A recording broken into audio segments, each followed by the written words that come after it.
됐다. 자, 이번에 소개해드릴 연타 앵커슛 덱은 무엇이냐? 앵커슛을 아무튼 많이, 최대한 많이 날리는 덱입니다. 기존에는 불가능했던 덱이에요. 왜냐면 하루는 돌파 효과로 인해서 2돌 이상이 되지 않으면 앵커슛의 코스트를 감당하지 못해서 한 턴에 많이 쳐봐야 5번, 6방밖에 칠 수 없었죠. 그러나 나르자라는 캐릭터와 함께 무한한 허기 카드가 추가됨으로써 새로운 빌드를 만들어낼 수 있었습니다. 자, 원리는 간단합니다. 앵커슛 카드를 번뜩임 4번, 뽑을 카드의 이 카드 생성, 전투당 2회라는 번뜩임으로 깎습니다. 그렇게 되면 앵커슛을 사용할 때마다 덱에 앵커슛이 하나가 생성이 돼요. 그래서 덱에 총 앵커슛이 3장이 됩니다. 그리고 다음 앵커 포인터를 번뜩임 1번, 모든 앵커슛의 회수 부여로 깎습니다. 그렇게 되면 3장의 앵커슛의 회수가 부여가 되겠죠. 그리고 나서 앵커 포인터를 복사를 합니다. 그렇게 앵커슛을 계속해서 날리고 회수하고 날리고 회수하고 날리고 회수하는 덱이죠. 자, 이 덱의 스쿼드는 하루가 메인 딜러고 나르자가 기믹용으로 반드시 가져가야 합니다. 그리고 중앙에서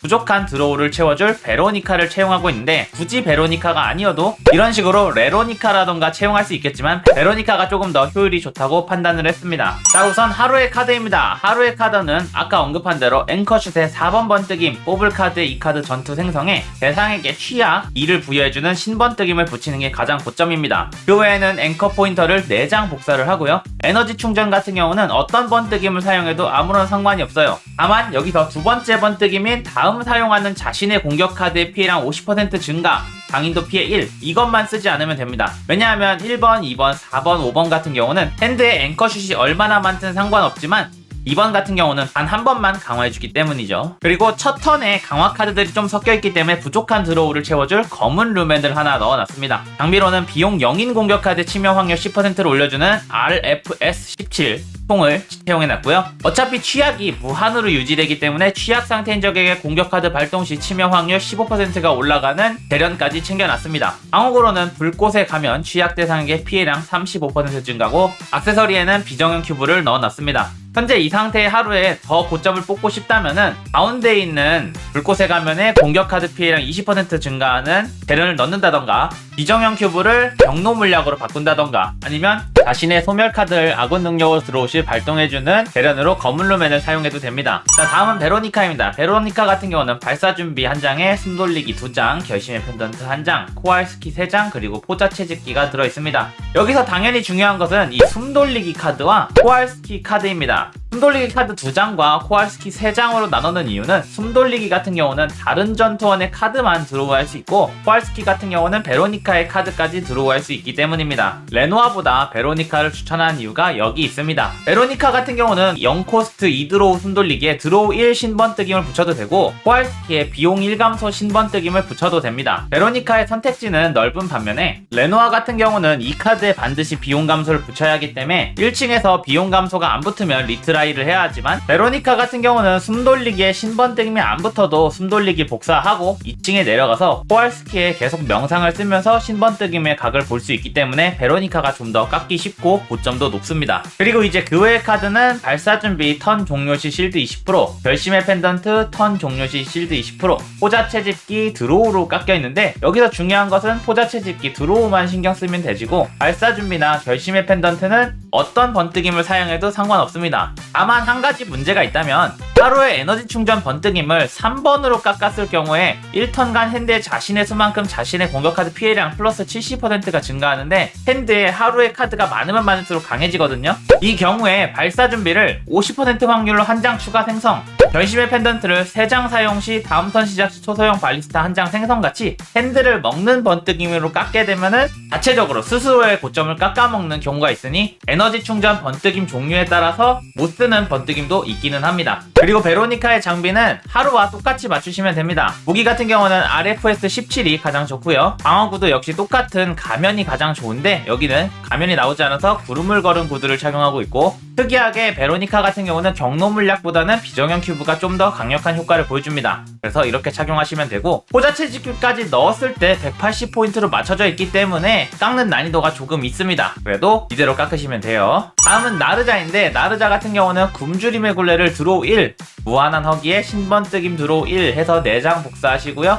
마지막으로 능동 제어를 강화 카드로 깎아놨습니다. 이렇게 해서 총 180포인트를 먹고, 장비 같은 경우는 붉은 검, 타겟팅 공격 카드로 피해를 준 대상에게 고통 3, 강습 부츠, 두 번째 턴 시작 시 고정 실드 200, 여신의 물방울 전투 시작 시 저장 1, 이런 식으로 깎아놨는데 사실 붉은 검 빼고는 어떤 걸 넣어도 상관없습니다. 굶주림의 굴레는 애초에 사용하지 않고 넘어가는 게 괜찮은데, 드로우가 꼬이면 굶주림의 굴레로 드로우를 한번 봐야 하기 때문에 그때 붉은 검으로 고통을 묻히기 위해 붉은 검을 차용하고 있습니다. 한 가지 특이사항이 있다면 능동 제어 카드를 강화 카드로 공격 카드 한 장 선택, 그 카드가 핸드로 이동할 때마다 포식 1 번뜩임을 선택해놨습니다. 그 이유는 이 카드로 앵커슛을 강화를 해두면은 앵커슛을 사용할 때마다 복사를 하잖아요. 그 복사된 모든 앵커슛에 전부 다 적용이 됩니다. 그래서 이걸로 깎아놨고요. 자, 다음은 하루의 파트너 설명입니다. 파트너 같은 경우는 보통 아스테리아, 리토치카를 사용할 텐데, 이거는 나르자로 앵커슛을 0포스트로 낮췄기 때문에 전용 파트너인 아스테리아 효과에 담당 전투원 비용 2 이상의 공격 카드 피해량이 플러스 25% 됩니다를 받을 수가 없어서 아스테리아는 사용하지 않는 게 좋고요. 리토치카의 경우에도 담당 전투원 비용 2 이상의 공격 카드 피해량이 플러스 10% 됩니다라고 써있죠. 그래서 사용할 수 없습니다. 그래서 제가 추천드릴 것은 패스에 있는 프리실라입니다. 담당 전투원의 공격력, 체력, 피해량이 고변산으로 증가하고 격파 상태인 대상에게 주는 피해가 플러스 25% 증가해서 그렇게 좋아 보이지 않지만 에고 스킬인 핸드의 담당 전투원 무자의 공격 카드 한 장 약점 공격 부여, 이게 정말 사기이기 때문에 이 녀석이 가장 좋고요. 그리고 그 다음 추천되는 것은 스칼렛입니다. 직전에 담당 전투원의 카드를 사용했다면 다음 공격 카드의 피해량이 증가하고 최대 2중첩 됩니다. 다른 전투원의 카드를 사용하면 제거가 되지만 빌드업이 끝난 상태에서는 다른 전투원의 카드를 사용하지 않으니 적용받을 수 있고요. 담당 전투원의 카드를 2장 사용할 때마다 집중까지 획득해서 데미지 자체만큼은 이 녀석이 두 번째로 많이 상승하죠. 만약에 프리실라와 스칼렛 둘 다 없다, 그러면 릴리안을 사용하시면 되겠습니다. 다음은 간단하게 기조 세트만 봅시다. 하루는 2세트로 나르자의 고통검으로 고통 상태를 유지시키기 때문에 댐증을 해주는 고통 세트, 그리고 공격력의 검은 날개 세트, 그리고 치명타의 집행자의 도구 세트를 끼고 있고요. 베로니카 같은 경우는 일부러 포자를 채용한 이유가 있습니다. 영광의 굴림 세트를 적용받기 위해서예요. 베로니카로 포자 3장을 사용하면 영광의 굴림 최대 15% 증댐을 하루에게 넣어줄 수 있습니다. 그리고 치명타도 어느 정도 챙겨가기 때문에 치명 피해 세트도 챙겨놨죠. 그리고 나르자 같은 경우는 어떻게 끼든 아무런 상관이 없어요. 그냥 방어력 2세트 정도만 고정적으로 가져가고 나머지는 끼우고 싶은 거 끼우면 됩니다. 마지막으로 하루에 대해서 하나 더 말하자면, 하루는 앵커슛 하나에만 신번뜩임 띄우면 되거든요. 그래서 이렇게 시약 번뜩임만 띄우고 가능성의 섬광으로 바꾸면 조금 더 편하게 깎을 수 있습니다. 자, 그러면 이제 원턴킬 내는 영상을 끝으로 저는 이만 물러가 보도록 하겠습니다. 시청해주셔서 감사합니다. 이번 영상은 여기까지.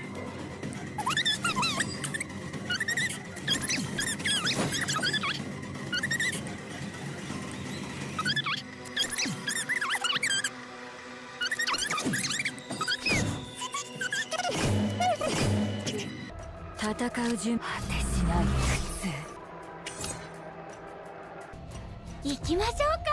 いつでも OK です。頑張りましょう。行きましょうか。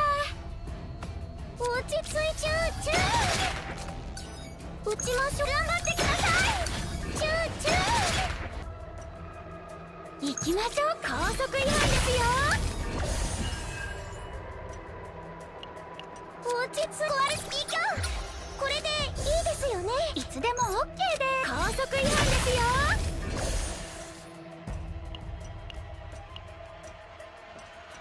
スティーブン、リリアム、お願いします。行きましょうか。いつでも OK です。行きましょうか。全力で頑張ります。いつでも OK で高速違反ですよ。力をためていつでも OK です。強くなーれ。高速違反ですよ。行きましょう。高速違反ですよ。高速違反ですよ。頑張りましょう。高速違反ですよ。高速違反ですよ。いつでも高速違反ですよ。行きましょうか。強くなーれ。いつでも高速違反ですよ。高速違反ですよ。高速違反ですよ。行きましょうか。高速違反ですよ。高速違反ですよ。